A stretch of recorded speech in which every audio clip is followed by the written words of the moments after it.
पे तुम पांडवों से जो छल कर रहे हो वो ना तो नीति के अनुसार है और ना राजधर्म के।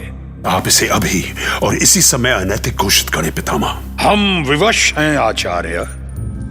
राज परंपरा के अनुसार इस समय महाराज धृतराष्ट्र ही कोई निर्णय ले सकते हैं। किंतु वो मौन हैं और मौन ही रहेंगे।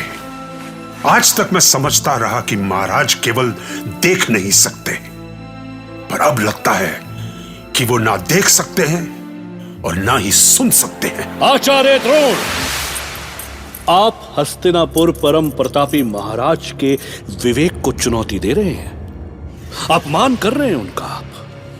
और ये आप भली भांति जानते हैं कि महाराज का अपमान राजद्रोह है। यदि इस अनीति को रोकने के लिए मुझे राजद्रोह भी करना पड़े दुर्योधन, तो मैं वो भी करूंगा। ठहरे आचार्य, धैर्य धारण करें।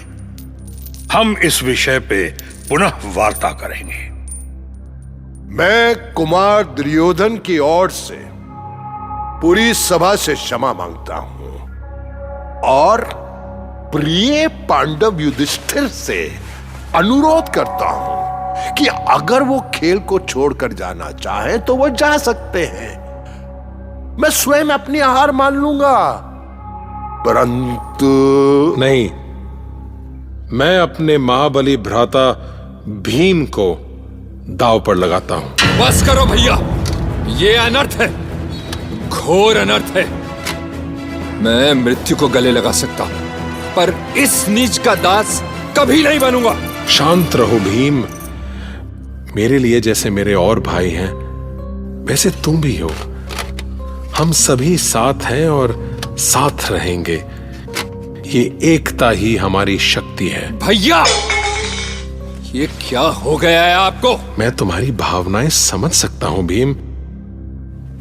सभासदों, भीमसेन हमारी सेना के महाबली सेनापति हैं।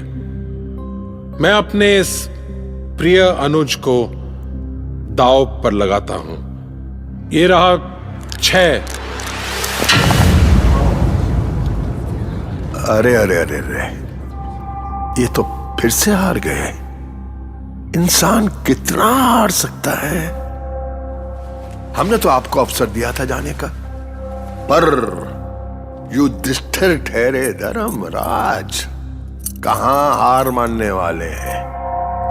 पर हो सकता है इस बार ऊंट के नीचे पहाड़ आ जाए और बाजी आप जीत जाए। अब क्या सोच रहे हो भीम? अब तो तुम मेरे दास हो, मेरे सबसे प्रिय दास। चलो आगे बढ़ो और अपना ये राजमुकुट और अस्त्र शस्त्र पितामह के चरणों में डाल दो। चलो। यदि आपका सम्मान ना होता पितामह, तो अब तक मैं इस दुर्योधन की गर्दन तोड़ चुका होता। ना ना ना ना, ऐसा क्रोध उचित नहीं है प्रिय दास भीम। दास को इतना क्रोध शोभा नहीं देता। पर भ्राता युधिष्ठिर, अब कैसी आशा, कैसा विश्वास निहारिका। पांडवों ने केवल स्वयं को दांव पर नहीं लगाया, वो अपनी आशा, अपना विश्वास भी हार चुके हैं। और धर्मराज अब भी दांव लगाने के लिए बैठे हैं, जबकि उनके पास तो कुछ भी नहीं बचा। कुछ भी नहीं बचा है महारानी। तुम्हारे आंसू बहाने से कुछ नहीं होगा निहारिका। वो धर्मराज हैं, वो जो चाहेंगे वही होगा और हमें उसके लिए तैयार रहना होगा। क्या आप कुछ भी नहीं कर सकती महारानी?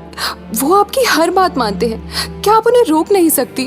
नारी जितनी तन की सीमाओं में बंधी है, उससे अधिक मन की सीमाओं में बंधी है निहारिका। उन सीमाओं को तोड़कर आगे बढ़ना या पुरुषों की सोच को बदल देना, इसकी सिर्फ कोशिश की जा सकती है।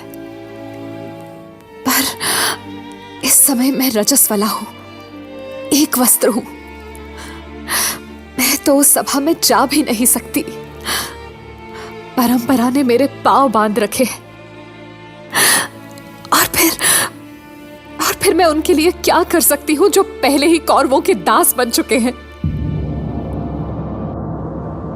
सभासदों, अब ये द्यूत क्रीड़ा बहुत मनोरंजक हो गई है, पर मुझे भ्राता युधिष्ठिर से विशेष सहानुभूति है।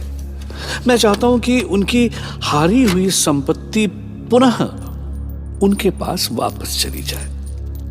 पर यह तो तभी हो सकता है ना जब वो खेलते रहे। कितनी बड़ी बात की है भांजे, और सारी दुनिया अच्छी तरह से जानती है कि हम बहुत दयालु हैं। मैंने सोच लिया है कि यदि वो एक बार भी जीत गए तो उन्हें रहने और खाने का स्थान वापस लौटा दिया जाएगा। इस कृपा दृष्टि की कोई आवश्यकता नहीं है शकुनी। मैंने खेलना नहीं छोड़ा है और ना ही छोड़ना चाहता हूं। पर क्यों?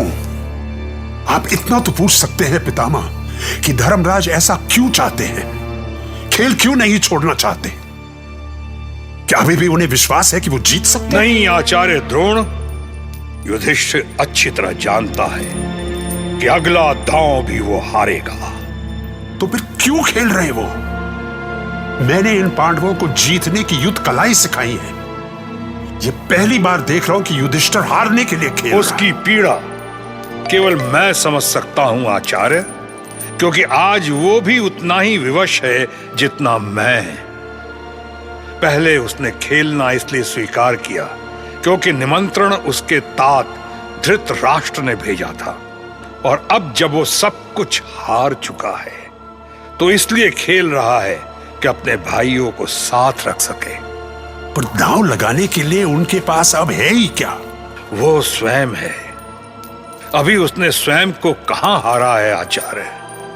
सभी भ्राता एक साथ रहे, इसलिए वो अपने भाइयों के बाद अपने आप को भी दास के रूप में देखना चाहता है।